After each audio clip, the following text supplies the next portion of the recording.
इतिहास जब हम पढ़ते हैं तो एक चैप्टर उसमें जब आता है कि गांधी नेहरू परिवार ने किस तरह से छला है अपने खासकर वोटरों को, और वहां भी आप एक विभाजन रेखा मुझे दिखती है। आपने उतना मतलब स्पष्ट लिखा है पर थोड़ा सा, क्योंकि जब वो इलाहाबाद से नहीं एक पिछड़े फूलपुर से अपना चुनाव क्षेत्र चुनते हैं, वो वहां पर विभाजन रेखा खींचते हैं और उस फूलपुर को वो हमेशा पिछड़ा ही रखना चाहते हैं, जो आज राहुल गांधी तक वही डीएनए ट्रांसफर हो रहा है। तो क्या विभाजन गांधी नेहरू परिवार ने बिल्कुल सोची समझी रणनीति के तहत रेखा खींची या बस अनायास होता चला गया? नहीं, संयोग तो एक बार होता है संदीप जी, और मुझे प्रसन्नता इस बात की है कि आपने उस पॉइंट को पकड़ा जिसको मैंने छोड़ दिया था।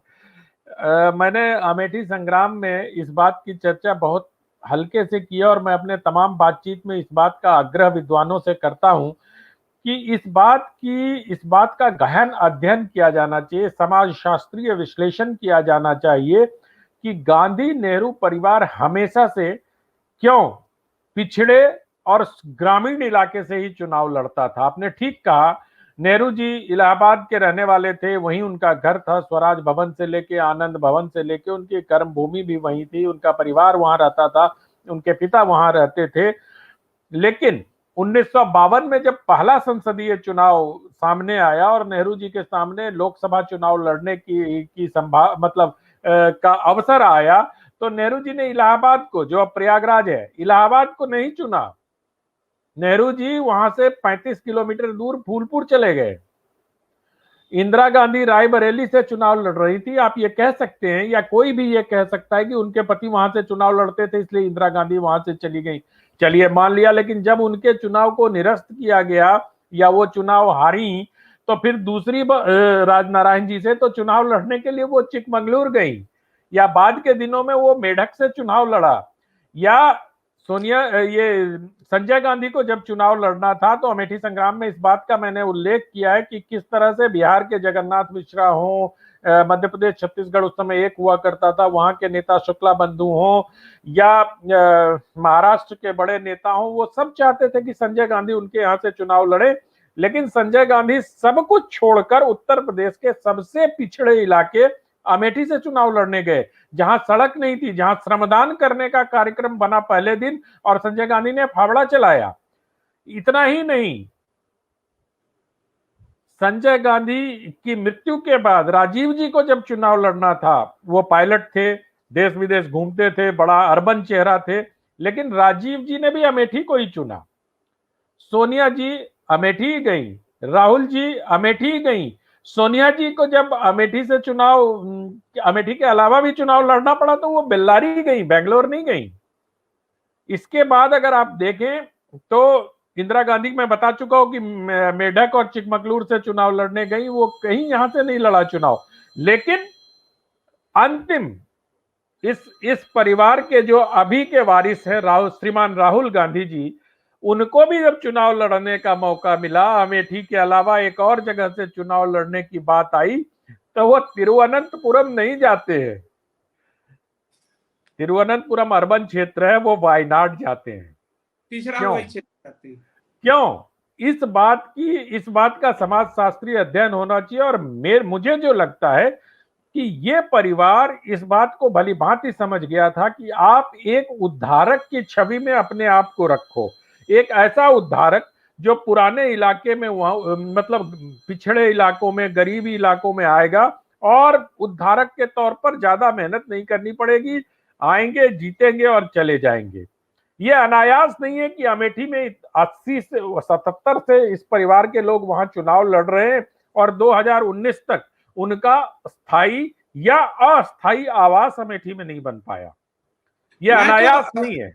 मैं तो दर्शकों पाठकों से कहूंगा कि आपको अगर गांधी नेहरू परिवार की बहुत बारीक सी जो है इतिहास को समझना, बहुत बारीक की लाइन से, तो ये पुस्तक अमेठी संग्राम kapod.in पर है, आप इसको पढ़िए। बहुत पतली सी पुस्तक है और 228 पेज की है, आप एक सांस में पढ़ जाएंगे।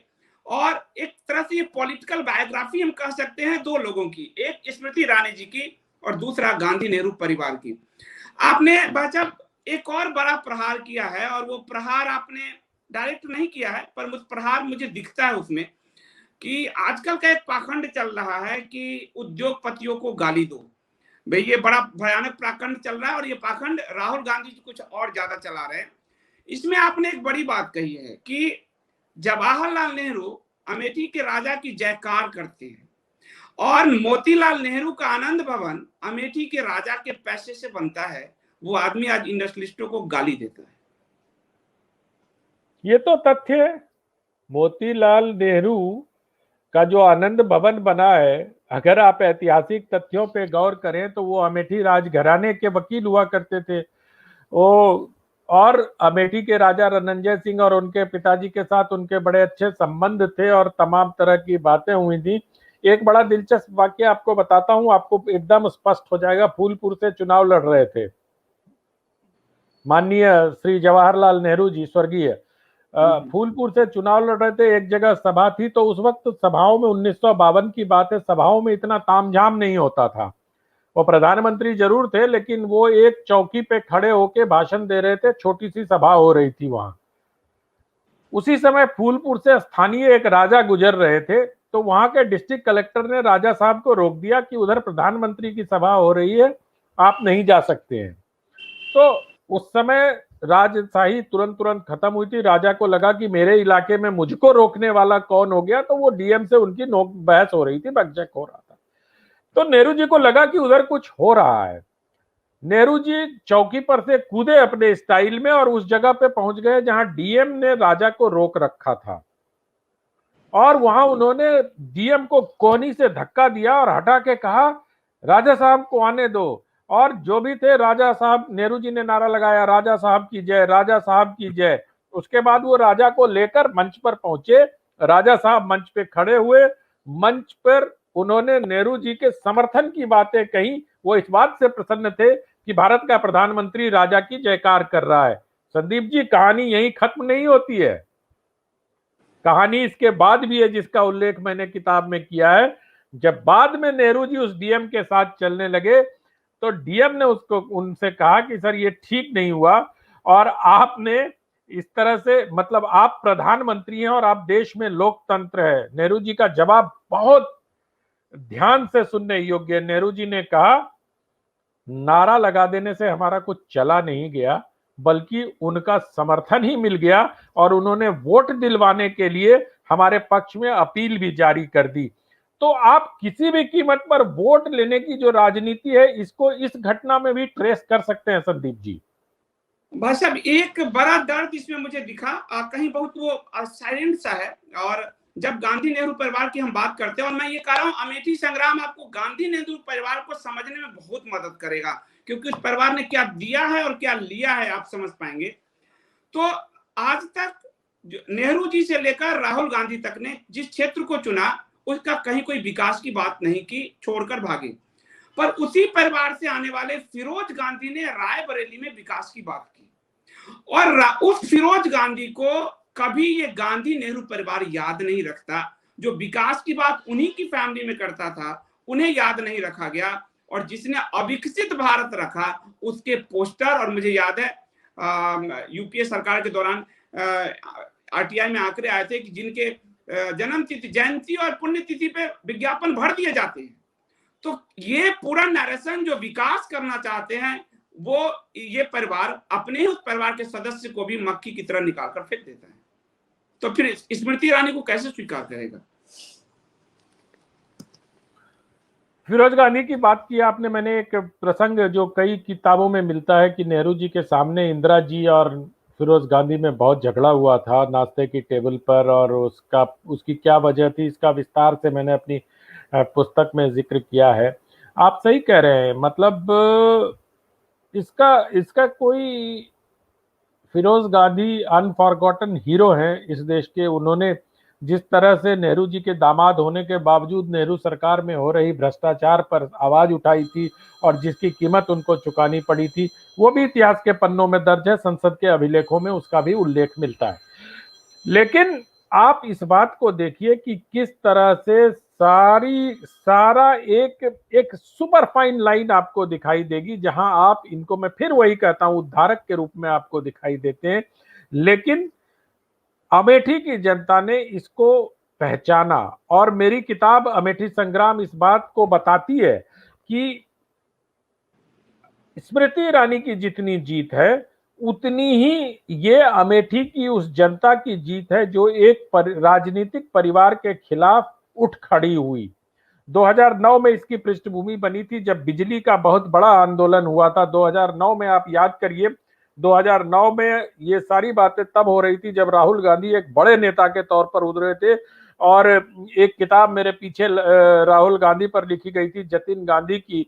उसमें एक बड़े संपादक का कोट है कि राहुल गांधी एक नेता नहीं, किसी पत्रकार के लिए एक पूरी बीट है। तो तब राहुल गांधी की लोकप्रियता इतनी ज्यादा हो रही थी और लोग उनको भविष्य के प्रधानमंत्री के तौर पर देख रहे थे और कांग्रेस की सीटें बढ़ गई थी, उत्तर प्रदेश में भी सीटें बढ़ गई थी।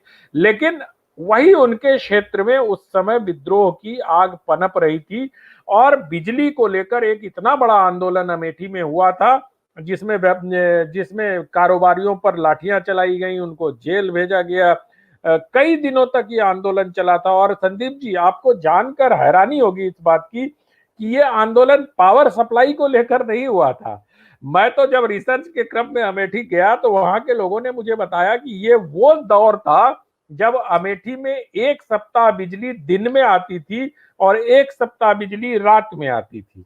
अब आप इस बात की कल्पना करिए कि उन सप्ताहों में क्या होता होगा जब बिजली रात को आती थी। और जब कारोबारियों ने इसकी मांग की तो उन पर लाठी बरसाए गए। कहानी यही खत्म नहीं होती है। लाठियां बरसाने के बाद जब लोग घायल हुए तो घायलों की घायलों का हालचाल पूछने के लिए उनका सांसद एक हफ्ते बाद पहुंचता है अपने क्षेत्र में। तो मुझे लगता है कि उसी समय से अमेठी इस बात के लिए तैयार होना शुरू हो गया था और इस परिवार से मोह भंग होना शुरू हो गया था। बाद में कई कारक उसके बने जिसकी वजह से अमेठी दूर हुआ।